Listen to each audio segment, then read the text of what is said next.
Si des gens écrivent, c'est parce que le monde est un acte de langage. La langue humaine est un outil de signifiance, de délivrance. Écrire, c'est dire. Dire, c'est soumettre la vie aux possibilités de l'intelligence. C'est faire du réel un lieu connu et fragile. La lecture est cette expérience qui nous permet de plier l'univers pour le mettre dans notre poche. Mesdames et messieurs, c'est à partir du mot qu'on fait de la réalité un fait d'esprit. C'est à partir du verbe que la vie devient une denrée émotionnelle. Sur ces entrefaites, la télévision Caraïbe a le plaisir de vous présenter Délivrez-vous, une émission du livre, une émission pour le livre, une émission par le livre. Allez, il y aura assez de bonheur pour tout le monde. Délivrez-vous, délivrez-vous. Mesdames et messieurs, bonsoir. C'est Délivrez-vous qui débarque sur vos écrans. Délivrez-vous, une émission du livre, pour le livre, par le livre. Délivrez-vous, une émission qui nourrit une idée, un projet. Comment faire d'Haïti une république de lecteurs. Aujourd'hui, à cette émission, je vais recevoir un avocat, homme d'affaires également, qui est fasciné, passionné par la littérature, à telle enseigne qu'il est également novelliste, poète, romancier. Ce sera une émission qui va nous permettre de voyager dans l'écriture lumineuse de ce jeune écrivain sur la scène littéraire. Attention, jeune sur la scène littéraire, mais jeune de la vraie vie, c'est un autre débat qu'on va entreprendre lui et moi. Vous êtes sur la télévision Caraïbe, c'est la station du bonheur. Restons plus que jamais dans le squelette de l'émission. Voici la rubrique Temps Poème.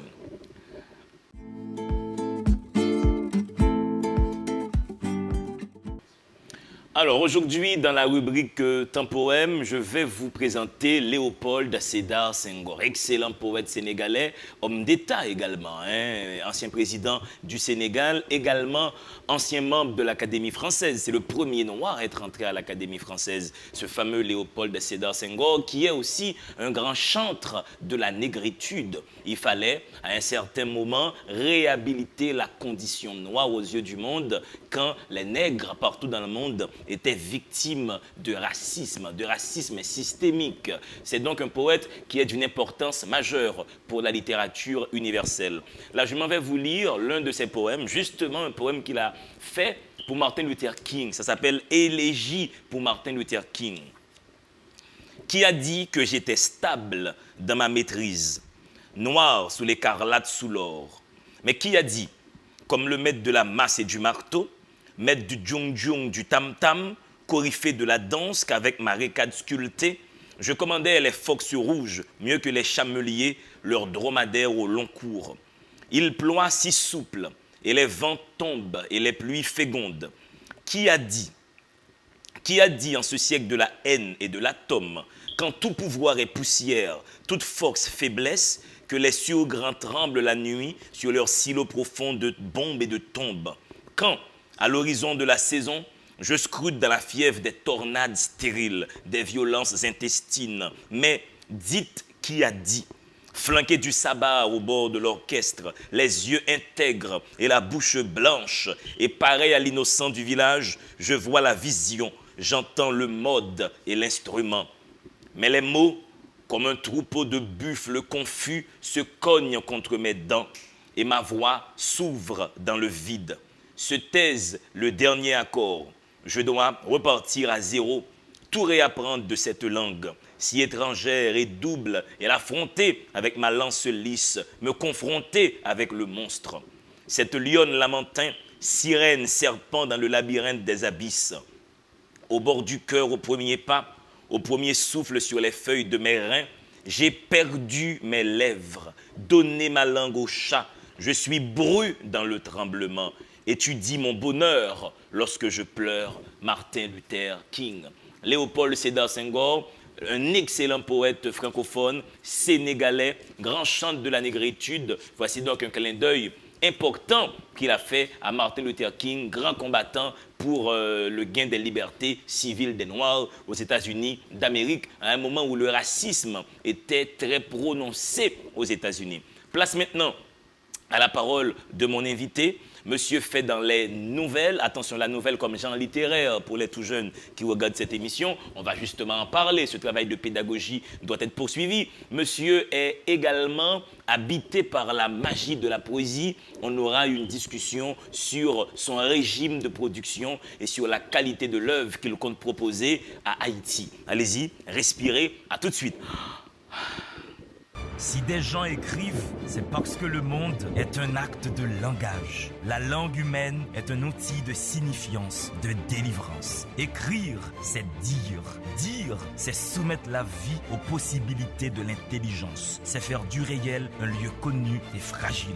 La lecture est cette expérience qui nous permet de plier l'univers pour le mettre dans notre poche. Mesdames et messieurs, c'est à partir du mot qu'on fait de la réalité un fait d'esprit. C'est à partir du verbe que la vie devient une denrée émotionnelle. Sur ces entrefaites, la télévision Caraïbe a le plaisir de vous présenter Délivrez-vous, une émission du livre, une émission pour le livre, une émission par le livre. Allez, il y aura assez de bonheur pour tout le monde.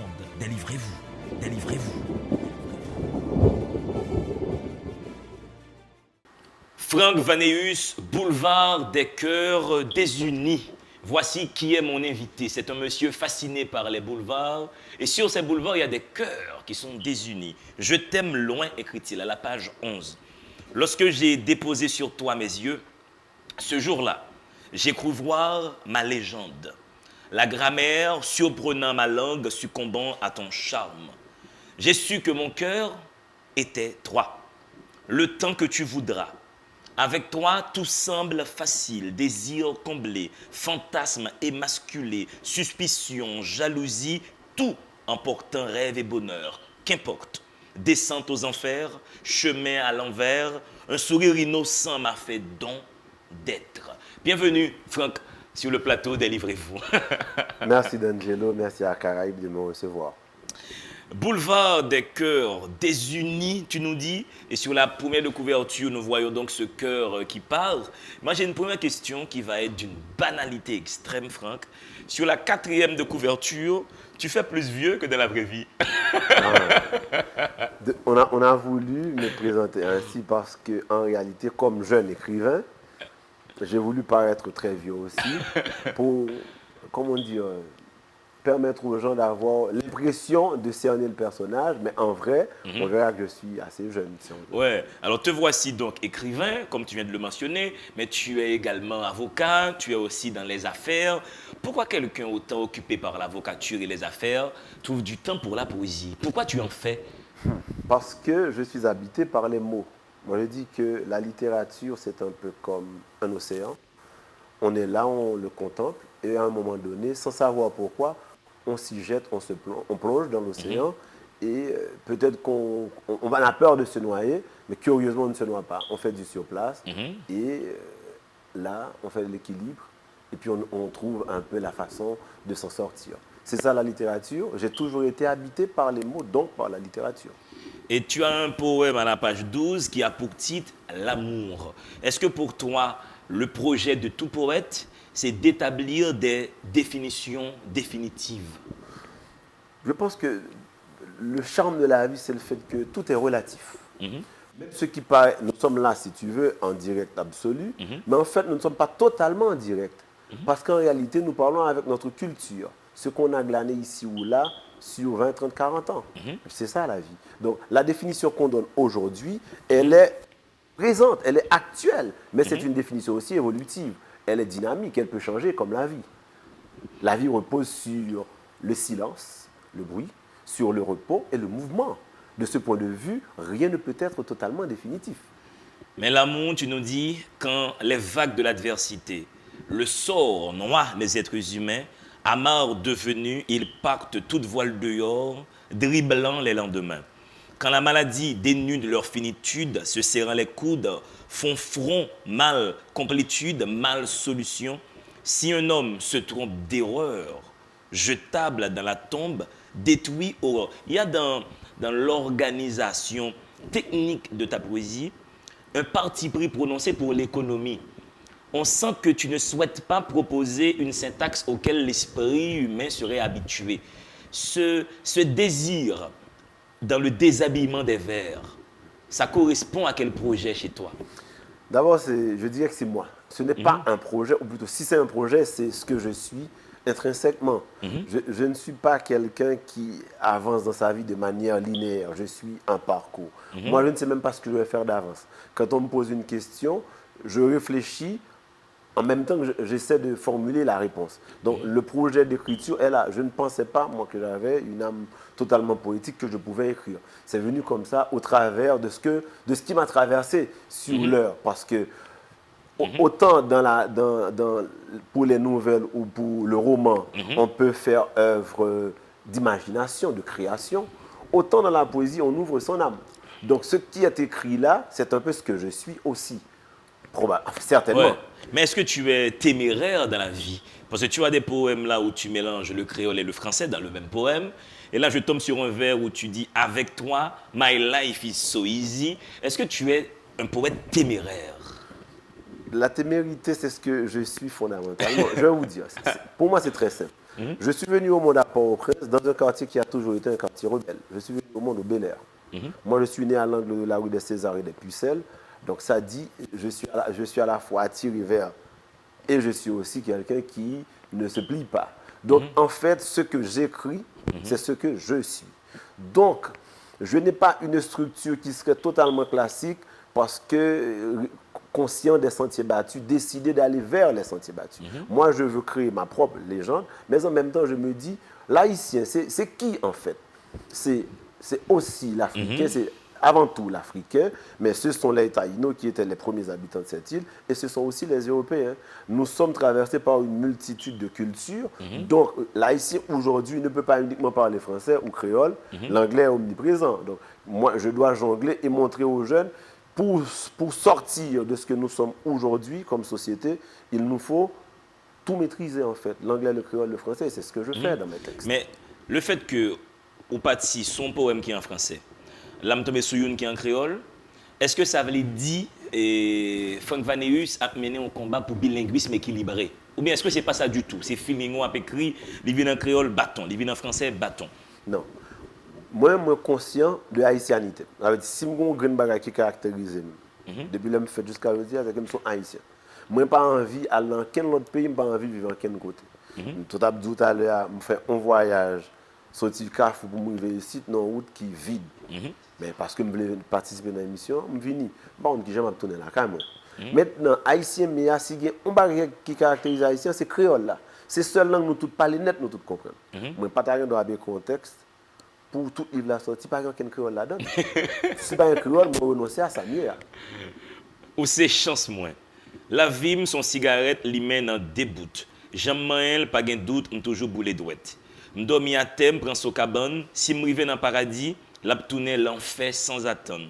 Malgré tracas, ak toute vie m'a dit chonyo, j'étais sous moi, ak moi au campé jam pour retirer dans pénitence. Ou dit chaque jour qui joue, la vie c'est un combat, ou a gagner pour moi. À qu'est-ce qu'on parler là? Bon. Dans ça, m'a dit c'est à la fois on dialogue avec moi-même, donc c'est on dialogue avec fille qui dans le film, mais en même temps le moi. Alors, il y a une fille qui n'a voulu. Non, seule fille. Seule fille, pas. Oh, on précise. J'étais tranquille. Faute de frappe, seule fille, voilà. Maintenant, en même temps, l'homme parlait de moi et de lui, me parlait de tout l'autre monde qui est dans la même situation. Parce qu'en fait, nous pas pour compte nous, même dans la solitude, nous. Et c'est pour ça, donc, le dialogue là, pas un dialogue qui à la première personne, même si en bas, première personne là, quand même.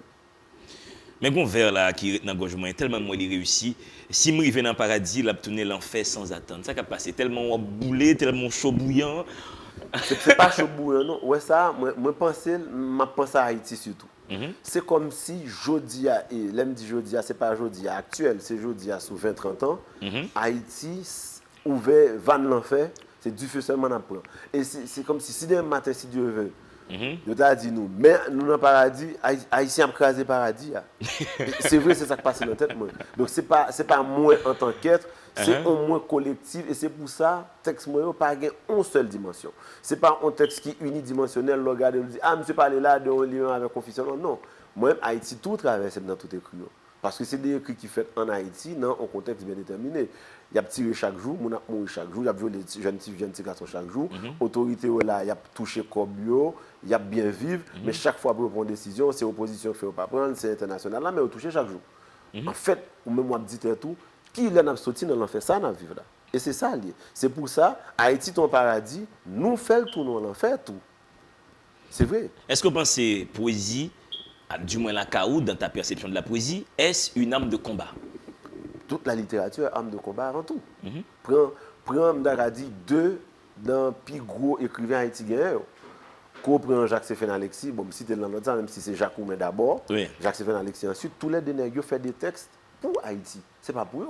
Qu'on prend Compère Général Soleil, ou prend l'espace de ciment, ou bien Gouverneur de la Rosée, c'est des textes qui ont une dimension humaine qui dépasse les frontières Haïti. C'est la Caraïbe, c'est l'être humain, c'est le paysan, mais pas seulement le paysan ici, mais c'est le paysan un peu partout à travers la planète. Donc, je dis à là, je ne suis pas faire littérature, c'est de l'art pour l'art. Moi, je fais de la littérature parce que c'est ma manière de vivre, c'est moi.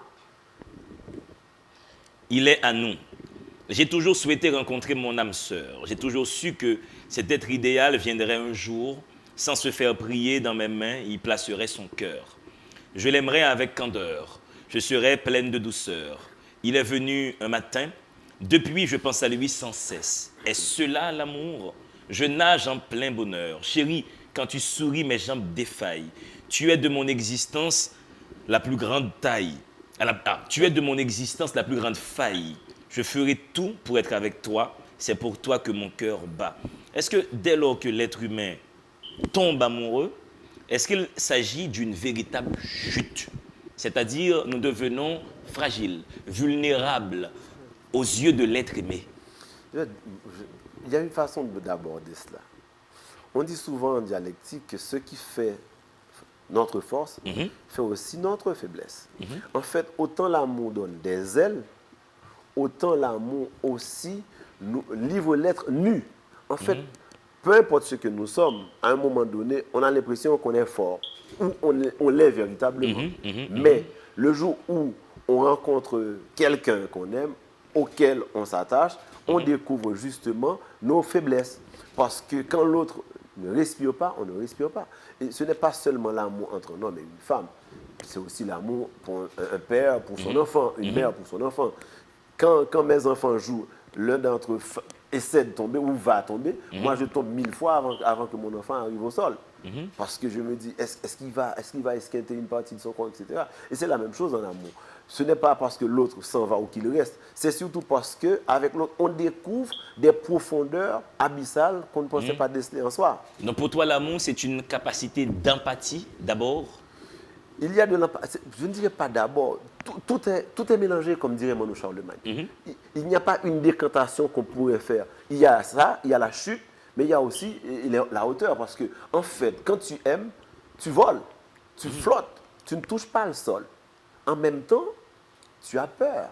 Quand tu t'en vas et que quand on sort avec une jeune fille, qu'on est obligé de rentrer chez soi pour aller dormir, on ne pense qu'à une chose, que le soleil se lève très tôt, très vite.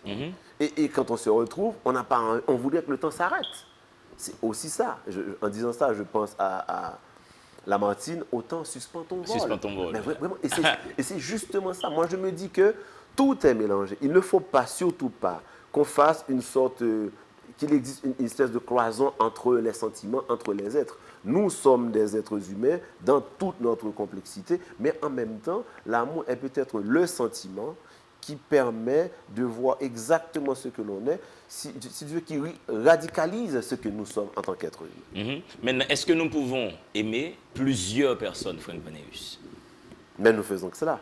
Nous aimons plusieurs personnes tout le temps. Ce qu'il faut savoir, il y a, pour moi, dans l'amour, il y a de la gradation dans les sentiments, comme en tout. J'aime mon père, même s'il n'est plus là, mais moi, tous les jours, je me réveille avec mon père. J'ai un frère qui vient de s'en aller, je l'aime, je pense à lui tous les jours. J'aime mes enfants, mes filles et mon fils. J'aime aussi mon épouse, mais en même temps, j'ai des copains que j'aime beaucoup, comme s'ils étaient mes propres frères. Maintenant, quand tu me dis, est-ce qu'on peut aimer plusieurs personnes à la fois, on ne fait que ça. Mais si tu parles de l'amour au sens entre un homme et une femme, ou entre deux êtres de même sexe, etc., je ne sais pas. Mais ce qui est certain, c'est que cela aussi est possible. Ça va dépendre de ce que l'on est.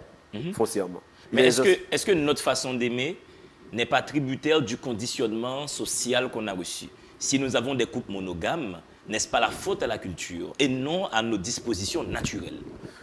Moi, je me dis ceci. L'éducation, autant l'éducation permet à l'homme de se libérer, autant l'éducation recherchée, l'éducation que l'on nous propose, que l'on nous impose, parce que les cultures dominantes font ce qu'elles veulent, autant cela dénature ce que nous sommes comme être, rejette l'être loin de lui-même. De ce point de vue-là, moi, on ne m'impose absolument. Et c'est pourquoi je te dis que je suis un rebelle. D'où je viens, je suis un rebelle et je mourrai rebelle. Cependant, personne ne va m'imposer sa manière de vivre. Et c'est pourquoi, tout en étant avocat, moi je me verse dans la littérature, je fais de la philosophie, parce que pour moi, il n'y a pas de limite dans ce que je fais. Il n'y a aucune limite. La limite, je me l'impose. Personne ne me dira comment vivre. Jamais. Non. Mesdames et messieurs, vous suivez l'émission Délivrez-vous et Franck Vaneus vous dit il est maître de lui-même et c'est lui qui décide de ses rébellions ou pas. Il est poète, boulevard des cœurs désunis. Nous allons dans quelques instants rentrer dans son premier recueil de nouvelles, Passager du paradis. Et là, nous allons prendre un bateau, là, nous allons prendre la direction de Jérémie et des choses vont se passer sur ce bateau. Ce pays est surprenant, ce pays est succulent, pétillant même, que dis-je. Allez-y, mesdames et messieurs, respirez, à tout de suite. Si des gens écrivent, c'est parce que le monde est un acte de langage. La langue humaine est un outil de signifiance, de délivrance. Écrire, c'est dire. Dire, c'est soumettre la vie aux possibilités de l'intelligence. C'est faire du réel un lieu connu et fragile. La lecture est cette expérience qui nous permet de plier l'univers pour le mettre dans notre poche. Mesdames et messieurs, c'est à partir du mot qu'on fait de la réalité un fait d'esprit. C'est à partir du verbe que la vie devient une denrée émotionnelle. Sur ces entrefaites, la télévision Caraïbe a le plaisir de vous présenter Délivrez-vous, une émission du livre, une émission pour le livre, une émission par le livre. Allez, il y aura assez de bonheur pour tout le monde. Délivrez-vous, délivrez-vous. Mesdames et messieurs, vous êtes toujours sur la télévision Caraïbe à l'heure de l'émission des livres. Et vous, délivrez-vous, une émission du livre, pour le livre, par le livre. Et aujourd'hui, c'est Franck Vaneus qui est mon invité. Il est novelliste, il écrit des nouvelles. Pour les tout jeunes qui nous écoutent, pour aller rapide, une nouvelle, c'est un genre littéraire qui consiste à écrire un court récit avec très peu de personnages, avec une intrigue principale et une chute imprévue, surprenante, admirable même, que dis-je. Donc Franck Vaneus, il a pris beaucoup de plaisir à concocter des nouvelles, mais vraiment des nouvelles qui sont pétillantes de beauté, de charme et qui offrent une vue sur la sociologie d'Haïti. Nous allons aller dans Passager du paradis, titre là intéressant dans lui-même, comment on fait passager dans le paradis. Mais attention, ce paradis-là, son bateau, mesdames et messieurs, son bateau, Cap Menemoun, Jérémie, et gon bagay qui passait sous bateau ça, son question banale pour poser. Et moun yo monté sous bateau, il va demander moun yo pour forcément payer après monter. Après le bateau a commencé à aller qu'on est qui monter, nèg a dou balwe ba ticket. Le bagay ticket nèg a ouvert à côté Rigoise. Frère, moi j'ai beaucoup rigolé et pour moi littérature doit faire ça. Un livre doit un véritable loisir. Même coucher sur le canapé, me dit oh, ça va monsieur, calé mon Dieu sur bateau. Et puis une question banale, me va poser là, est-ce que ça fait vrai? Si. Il va battre Rigoise, Rigoise a nous mettre pour nous te rigoler un peu. Ouais. Il battre mon à coup de pied calotte parce qu'en réalité si on bagaille qui traverse nous comme société, c'est le fait que la canou, il pas fait éducation.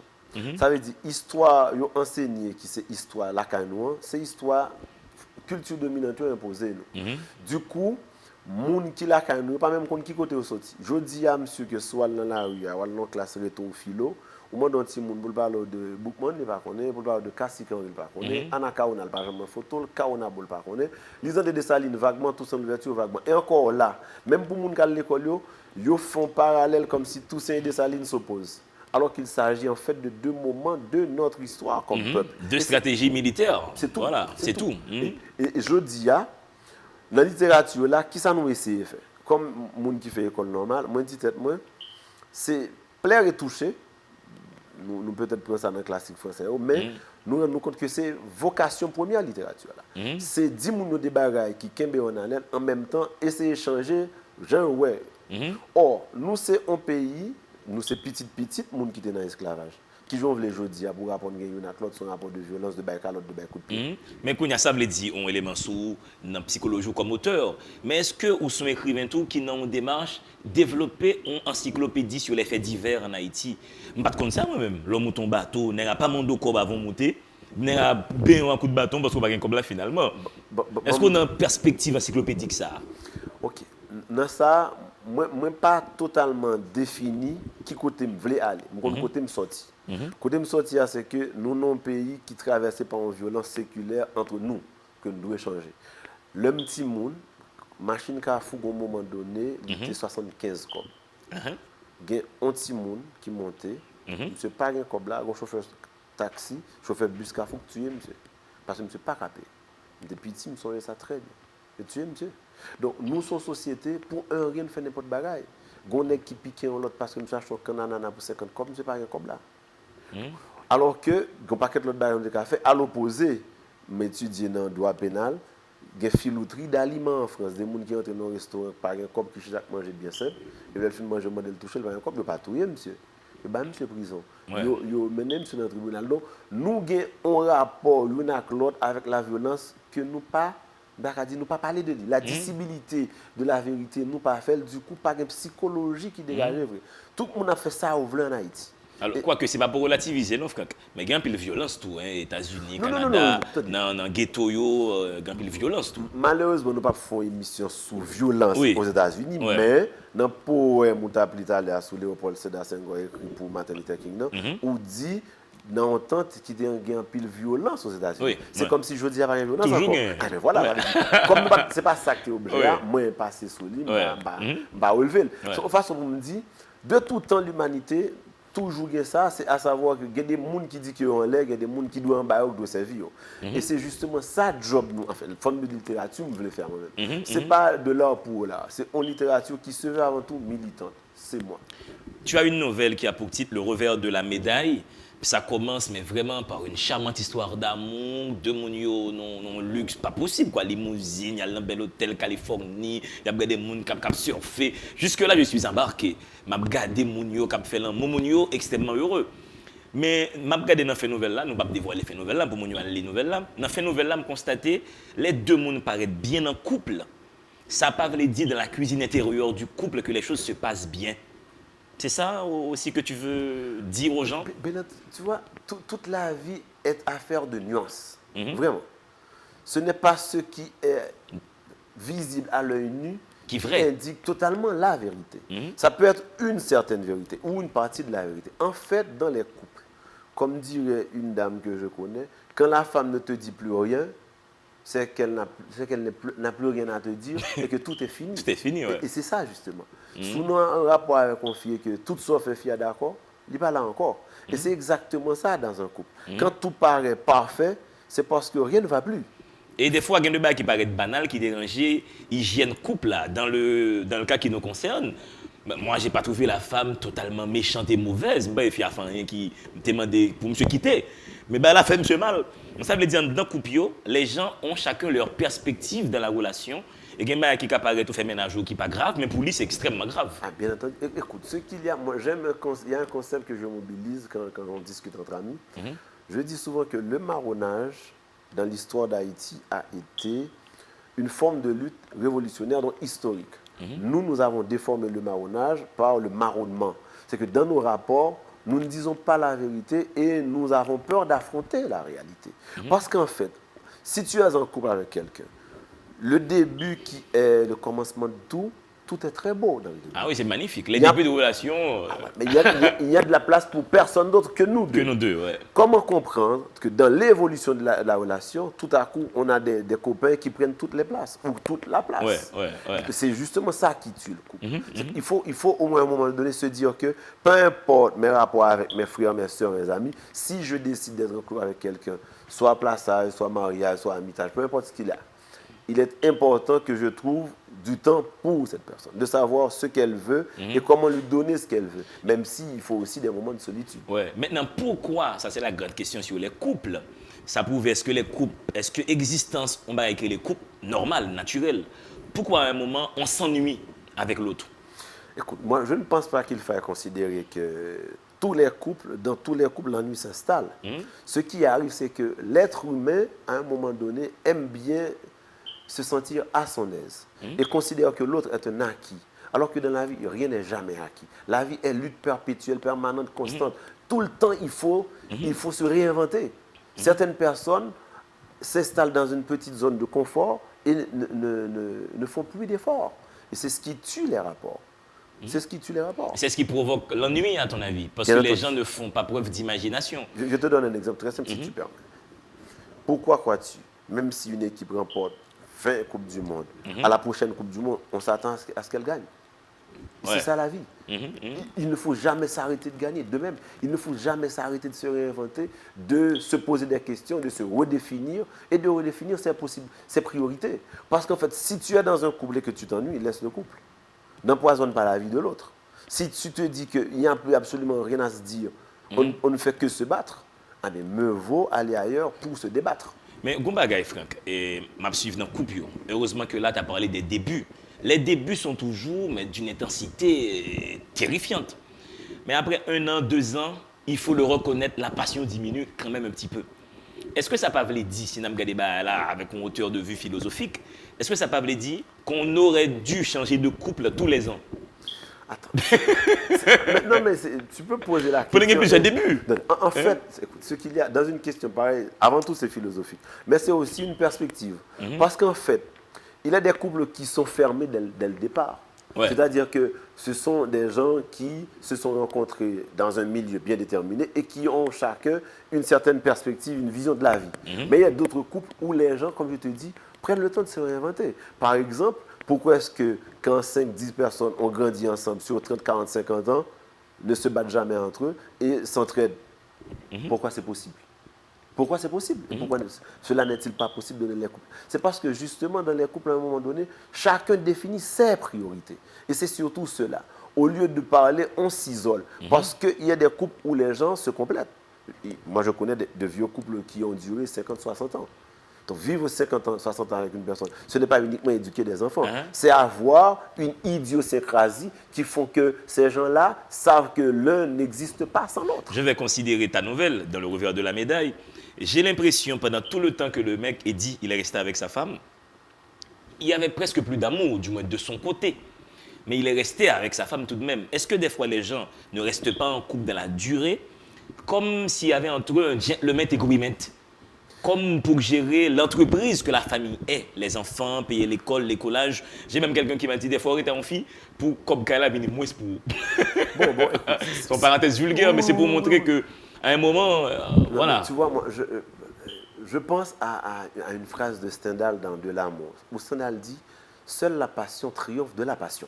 Ce qu'il y a, c'est que pour certaines personnes dans le couple, certains ont peur de s'en aller, décident de le faire lorsqu'ils ont une porte ouverte, une autre possibilité.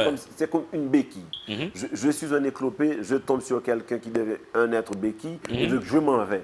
Donc, je pense que Eddie est resté parce que Eddie attendait quelque chose qui est venu.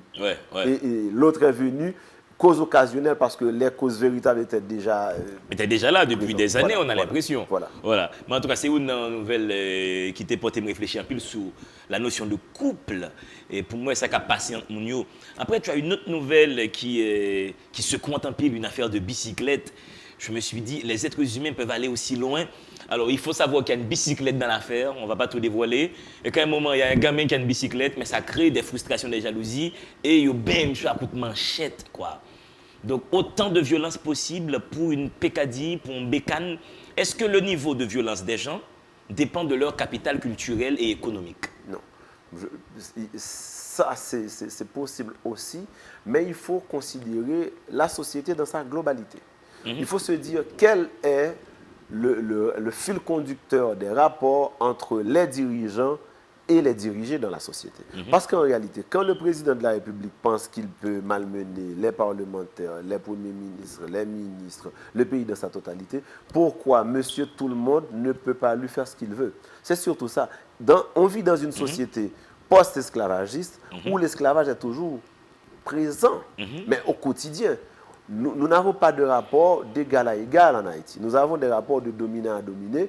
Et comment ça se passe? En fait, quand nos dirigeants ont des amis, entre guillemets, qui les soutiennent dans l'international, ils font tout et n'importe quoi. Quand ces mêmes amis décident de les bouder, eh bien, ils redeviennent des nationalistes, des saliniens, des christophiens, pour vous dire que nous vivons dans une société où on se ment tout le temps.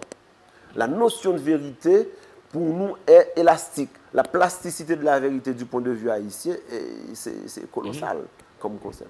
Et c'est donc ça qui crée la violence. C'est donc ça qui crée la frustration. Ce n'est pas en fait ce que l'autre possède qui nous dérange, c'est de préférence ce que l'autre est qui nous dérange. Est-ce que ce n'est pas ce que l'autre est par rapport à ce que nous ne sommes pas? Est-ce que ce n'est pas une guerre, une petite guerre pour la possession, pour l'avoir? Ce n'est pas uniquement l'avoir, c'est avant tout, c'est existentiel. C'est pas, je ne dirais même pas, c'est beaucoup plus profond qu'existentiel. C'est ce qu'on est en tant qu'être. C'est une question en réalité, et c'est peut-être au départ, ce qu'il faudrait se demander, c'est peut-être anthropologique, en tant que est-ce que j'existe, ou est-ce que, comme dirait Spinoza, cette question-là ne permet pas de se poser la question sur ce qu'est l'être véritablement. Parce qu'il y a beaucoup d'êtres qui considèrent qu'ils sont ce qu'ils ont. Maintenant, est-ce que quelqu'un peut être sans posséder? Tu vois, je pense à un ami qui dirait cette phrase de Trouillot, ils ont de petites choses. Et c'est un peu nous, en fait. Pourquoi? Parce que beaucoup en Haïti pensent que ce qu'ils sont, c'est ce qu'ils possèdent. Mais en réalité, est-ce que ce que nous possédons conditionne ce que nous sommes? Je ne pense pas, puisque c'est nous qui possédons. Ouais. C'est ce que nous sommes qui dit foncièrement ce que nous sommes. C'est l'être. Donc, il ne faut pas laisser que les choses que nous possédons finissent par nous posséder, par être nous-mêmes. Mais c'est clair. Et c'est pourquoi moi je dis, souvent on arrive à mieux voir les yeux fermés. On me demande, mais comment peut-on voir les yeux fermés? Clin d'œil à Saint-Exupéry. Ah, voilà, parce que quand on voit les yeux fermés, on voit tout en fait. On voit tout. Ouais. Pourquoi? Parce qu'on ne s'intéresse pas à la voir, on s'intéresse à l'être.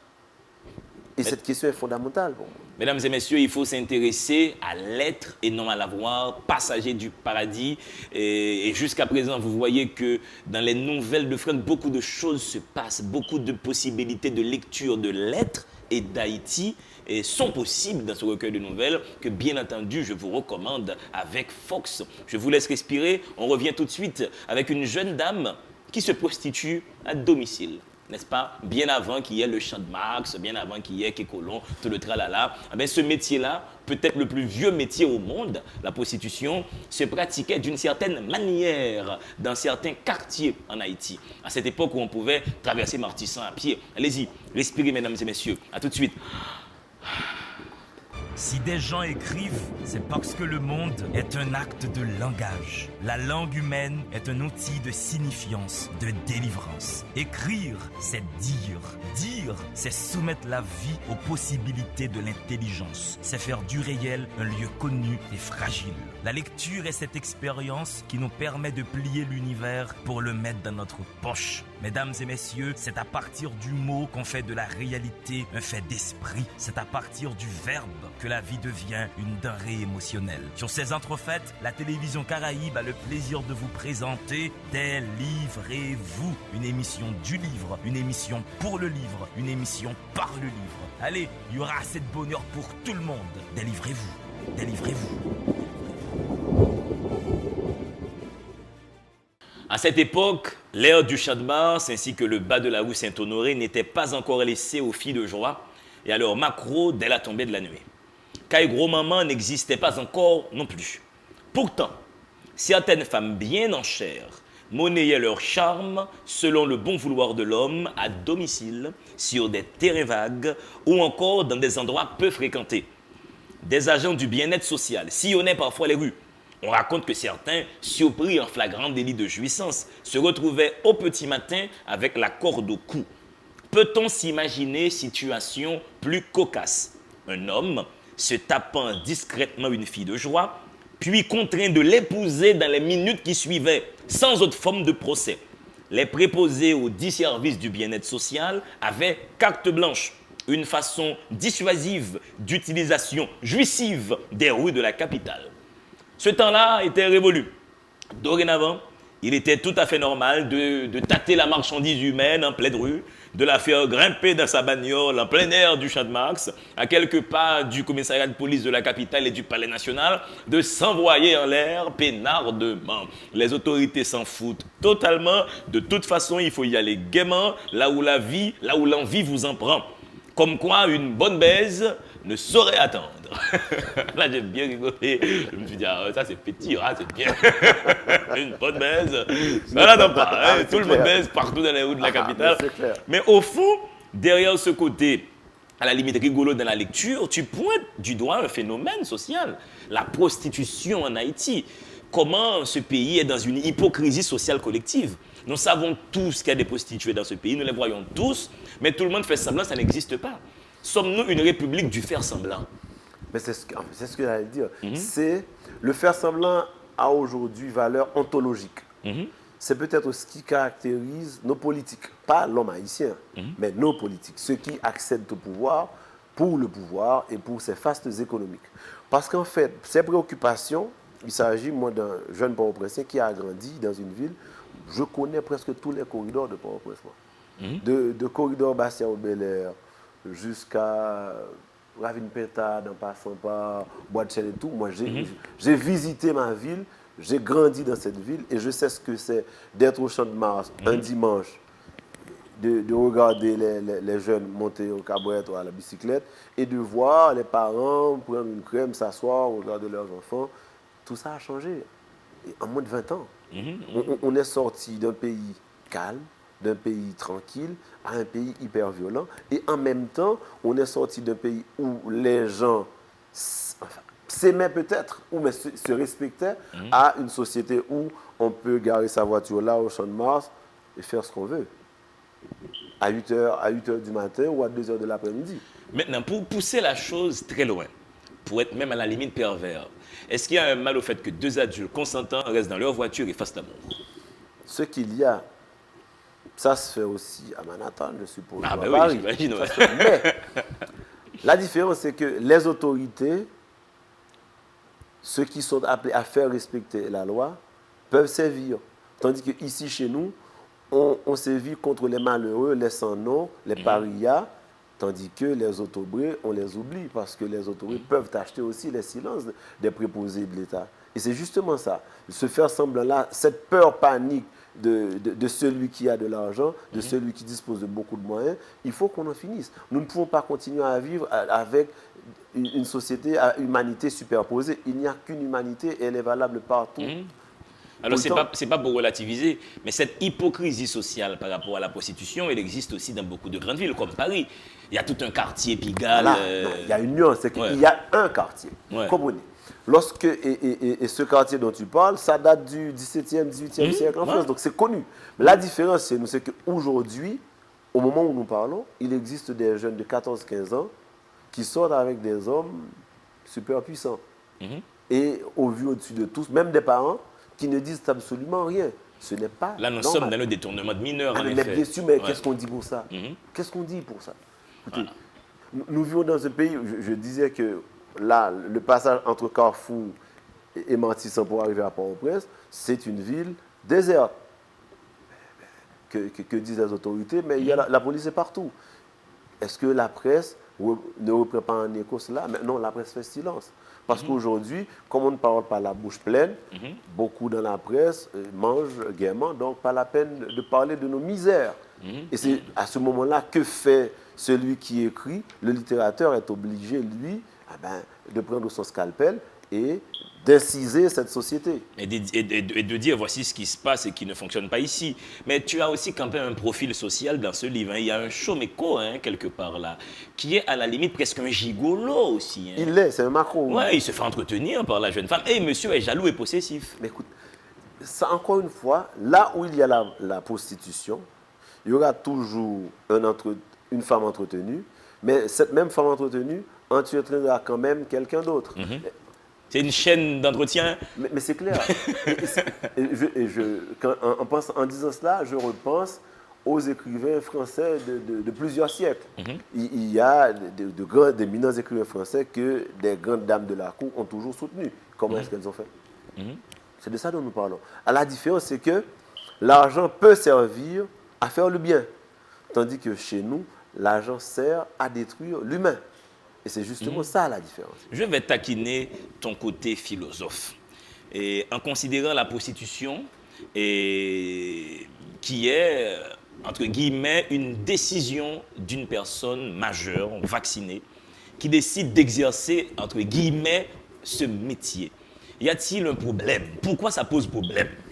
Que quelqu'un dise mon corps m'appartient et je vais l'utiliser comme un basketteur, il fait avec ses mains, un footballeur avec ses pieds. La jeune femme qui a 25 ans dit je me prostitue. Est-ce qu'il y a un problème? Non. De mon point de vue, non. Je suis honnête dans ce que je dis. Pourquoi? Si c'est un adulte consentant, il y a les maisons closes. Absolument. Donc, on ne peut pas empêcher à quelqu'un de vouloir vivre exclusivement de son corps. De toute façon, si c'est un corps porte-monnaie, si c'est un corps compte en banque, ce n'est pas mon problème. Sans te couper la parole, on vit tous de notre corps. Hein? Un écrivain vit de son corps. Oui, mais à la différence, tu écris. mais à la différence, là, il y a aussi le cerveau, il y a aussi la culture, tandis que cette personne, même si elle a une forme de culture quand même depuis... culture du sexe, voilà, on va dire. C'est évident, mais la différence, je pense à John Cleveland, c'est Guillaume Apollinaire qui a écrit les mémoires de Fanny Hill, femme de fille de joie, femme de plaisir. Mais en fait, ce qu'il dit, Fanny est entrée dans cette vie par hasard. Et elle a fait carrière, elle a pu s'en sortir. Mais à un moment donné, elle était consciente de ses choix. La différence aujourd'hui, à ce qui se passe chez nous, nous avons des jeunes filles qui se font exploiter sans savoir exactement pourquoi elles sont là. Ouais. Et c'est ça la différence. Ça pose problème. Quand un homme ou une femme décide volontairement de faire du sexe son métier, là, tu as un recul idéologique. Ah non, mais bien sûr. Ouais. À ce moment-là, la personne aménage un appartement et reçoit ses amis, peu importe ce qui se passe, Par contre, quand on prend des jeunes gens désargentés, démunis de tout, et qu'on leur dise, vous pouvez réussir avec le sexe, et moi j'exploite ce que vous faites, écoutez... Là, nous sommes dans le trafic d'êtres humains, là, nous sommes dans quelque chose qui est dégradant pour l'humanité. Et c'est ce qui est différent. Moi, j'ai connu, si tu veux, un ami qui est parti étudier à l'étranger, il est arrivé à Paris, il n'avait absolument rien. Pour pouvoir s'en sortir, il a dû, une fois de temps en temps, sortir avec des dames du troisième âge pour posséder. C'est peut-être une forme de prostitution. Mais oui, c'est de la prostitution, quoi. Mais bon, lui, il n'avait pas peur d'en parler. Ce que je veux dire, c'est que il y a prostitution et prostitution d'un point de vue, comme je disais dès le départ. En tout, il y a de la gradation. Oui, en tout, il y a la perspective, quoi. Voilà. Mais si la personne choisit, je connais en Haïti beaucoup d'hommes qui font ça aussi. Limastien a fait un roman dessus, Leur hybride, où ça décrit un gigolo. Maintenant, pourquoi nous pointons du doigt beaucoup plus les femmes que les hommes qui sont dans ce métier? Et là, ça pose problème. Ce qu'il faut aussi se rendre compte, c'est que le concept même de famille qui est fondateur de toute société, aujourd'hui, la famille, c'est un concept qui est galvaudé. Il n'existe plus de famille, vraiment pas du tout, à tous les niveaux. Et du coup, comme la femme est le potomitan de la famille, dans toute société, beaucoup plus chez nous, il se trouve que nous avons pour devoir, nous, de protéger la femme. On dit que la femme, c'est le sexe faible. Mais c'est faux. Elles sont beaucoup plus fortes que nous, dans le vrai. Je ne dis pas ça pour vanter les femmes, mais c'est une réalité. Elles acceptent beaucoup plus, elles supportent beaucoup plus que ce que nous. Notre seuil de tolérabilité, même dans la douleur, est beaucoup plus bas que chez une femme. Cependant, quand on regarde ce qui arrive à des enfants de 8 ans, de 10 ans, de 12 ans, de 15 ans, de 16 ans, il est important de se dire que nous devons faire un stop. Et c'est ça la différence, c'est que dans les autres sociétés, les gens ont d'autres possibilités. Chez nous, il n'y a aucune autre possibilité. C'est ça qui est le drame. Et tu as dans cette même nouvelle une situation encore plus cocasse. C'est une chose, c'est un fait malheureusement qui existe au sein de plusieurs foyers, quand les patrons ont des rapports sexuels avec les femmes de ménage, quoi. Et je me dis que j'allais te poser la question, est-ce que pour toi, cela constitue un problème? Écoute, si on part du point de vue qu'il s'agisse d'adultes consentants, chacun est libre de faire ce qu'il veut. Mais si on part du principe aussi que dans un rapport, chacun a une part de responsabilité, il est évident en même temps qu'on ne peut pas être dans un rapport et décider de donner un coup bas à l'autre. Parce que le patron qui qui entend avoir un rapport avec sa femme de ménage, s'il est en couple avec une femme, ça pose problème. Parce que si on inversait les rôles, si c'était la femme qui sortait avec cette femme de ménage ou avec son garçon de cour, qu'est-ce qu'on aurait dit? Est-ce que tu considères qu'il y a abus de pouvoir dès lors qu'un individu ayant une certaine situation couche avec une autre ayant une situation moindre? Est-ce qu'il y a automatiquement abus de pouvoir? Ou est-ce que des fois les gens ne peuvent pas être amoureux tout simplement et s'en foutent des statuts? Un patron et une servante. Attends, si on parle d'amour, personne ne peut ouvrir la porte donnant sur l'intimité d'un couple. C'est interdit. Cependant, si on parle de rapport de domination, il est important de savoir où est-ce qu'il y a l'amour, où est-ce que l'autre utilise son autorité pour en imposer à cette subalterne. Parce que toute la question est là. S'il y a l'amour, moi, je n'ai rien à dire. Par contre, si je dis à quelqu'un, je fais du chantage, si tu ne me donnes pas ton corps, tu ne vas plus travailler. Ouais, je vais te révoquer. Ouais. Là, nous sommes dans l'abus de pouvoir. On est dans un pays où avoir un boulot est extrêmement important, la personne se dit simplement, qu'est-ce que j'ai à foutre de mon corps? Si je donne à T. Joseph ou à Jean, pourquoi ne pas à mon patron? Et c'est ça le problème. Mais dans le cadre de ta nouvelle, il n'y a pas ce rapport de force. Hein. Dans le cadre, tu nous exposes le fait, quoi. Tu nous dis, le mec, il attend que sa femme soit endormie, soit distraite, et il va rejoindre la femme de ménage. Il arrive même certains moments où quand sa femme de ménage, quand sa femme officielle n'est pas à la maison, ils font ça dans le lit conjugal tout carrément. Oui. Mais c'est quelqu'un qui est assez téméraire. Il m'a bien fait rire aussi. Tout fait, monsieur Brave, man. Je dis, bon, allez, dans le lit conjugal, on y va, quoi. Hop! Tu vois, je pense que la psychologie du couple traverse un peu mes écrits parce que j'ai beaucoup vu et entendu. Mais en même temps, je me dis, c'est peut-être une dynamique qu'il faudra creuser un peu plus parce que ce que je dis là, comme c'est dans une nouvelle, ce n'est pas assez profond. Peut-être que je vais devenir un peu naturaliste du genre Zola pour voir dans un roman ce que ça donnerait. Parce qu'il y a tellement de problèmes dans nos couples. Je ne parle pas de l'extérieur, je parle d'Haïti. Il y a tellement de non-dits parce qu'en fait, je dirais l'éducation, mais le savoir, si tu veux, est un peu absent de nos rapports. C'est-à-dire qu'on avance à l'aveuglette, on ne sait pas pourquoi on entre dans certains rapports. Du coup, quand ça change, quand ça s'altère, il est impossible de réfléchir et de penser. Parce que la question de penser était pensée en Haïti. Et on peut se poser la question, est-ce qu'il est possible de penser une pensée impensée par des gens qui ne pensent même pas? Et on regarde en direction de nos politiques. Parce que quand la tête ne pense pas, on ne peut pas demander aux pieds de se déplacer. Et c'est justement cela. Tu sais ce que j'ai regardé aussi dans ce rapport entre ce personnage et sa femme de ménage et la colère de son épouse qui tout de suite a révoqué la femme de ménage et tout le tralala, qui a voulu en faire tout un scandale dans le quartier et tout. Je me suis dit, si ce monsieur-là avait eu des rapports intimes avec une patronne hyper riche et hyper bien élevée, est-ce que ça aurait occasionné la même colère chez cette épouse? Est-ce que des fois, quand nous sommes fâchés des infidélités de l'autre, est-ce que ce n'est pas en nos comparaisons à l'autre, en nous disant je vaux mieux que cette personne-là avec laquelle tu as été couché? C'est une perspective, mais qui ne dit pas tout de la trahison. Parce qu'en fait, moi, je connais un gars dont la femme avait pour amant un haut dignitaire de l'État, l'un des numéro 1 ou numéro 2 d'un régime politique quelconque. L'homme n'était pas content du tout. Donc ce n'est pas qui trompe qui avec qui, c'est de préférence l'acte même qui est répréhensible. Mais tu as raison aussi de souligner, c'est que dans certains milieux, c'est avec qui tu me trompes. Mais ces gens-là, c'est justement l'avoir qui domine, conditionne l'être. Tandis que lorsque c'est l'être qui sait que peu importe ce que je veux faire, ça part de moi, ça sort de moi, il est impensable que l'autre me trompe et que je me dis, mais même si c'est avec Dieu, moi je suis contre. Même si c'est avec Dieu, je suis contre. Est-ce que tu penses que dès lors qu'il y a tromperie, il y a trahison? Mais c'est évident. Écoute, la tromperie ne peut pas être joyeuse. C'est ce qu'on veut. Ça ne peut pas être. C'est mon point de vue. Dis-nous, Franck, où est-ce qu'on peut trouver tes livres? Là, pour l'instant, il faut que les gens aillent découvrir en profondeur ces nouvelles. On a fait exprès pour ne pas rentrer dans les chambres intérieures de chaque nouvelle. C'est pour laisser le goût de la découverte aux gens. Maintenant, où est-ce qu'ils vont trouver ces livres?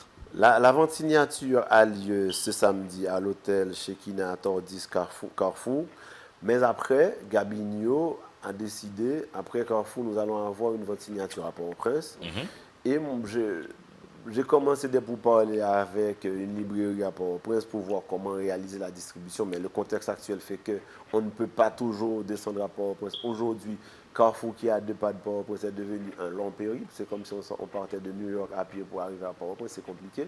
Une fois que ce sera fait, je suppose à la fin de ce mois, les bouquets seront disponibles en librairie. Mais sinon, on peut appeler Gabigno pour faire la distribution. Parce qu'aujourd'hui, il y a plusieurs moyens alternatifs. Absolument. On peut appeler, on peut livrer, payer par mon cash.